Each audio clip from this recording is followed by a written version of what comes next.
এতিয়া অহা 7 দিনৰ ভিতৰত আমি এখন নটিফিকেশন দিম যে ইনকুৱেষ্ট যিকোনো গেজেটেড অফিচাৰে কৰিব পাৰিব আমি এসিএস অফিচাৰ বা মেজিস্ট্ৰেটৰ বাবে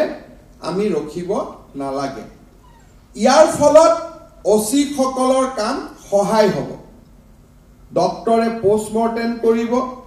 বিভিন্ন ক্ষেত্ৰত আমি পোষ্টমৰ্টেমৰ প্ৰয়োজনীয়তা নাই বুলি কৈছো যেনেকে হাতীয়ে বনৰীয়া হাতীয়ে মানুহজনক মাৰিলে ইতিমধ্যে দেহটো শৰীৰটো ভাঙি চিঙি নোহোৱা হৈ গৈছে সেই ক্ষত বিক্ষত শৰীৰটো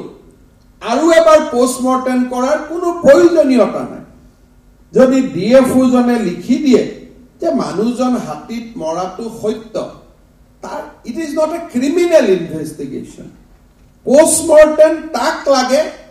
যি আমি আদালতৰ ওচৰত যাব লাগিব যি বিষয় আদালতৰ এখতিয়াৰৰ সম্পূৰ্ণ বাহিৰত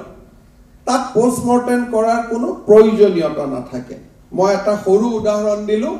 যে বনৰীয়া হাতীয়ে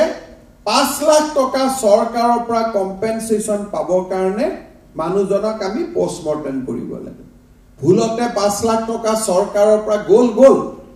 কিন্তু এজন মানুহে 3 দিন সৎকাৰ কৰিব নোৱাৰে বডিটো পৰি থাকিব এই ধৰণৰ ব্যৱস্থা সভ্য সমাজে কেতিয়াও মানি ল'ব নোৱাৰে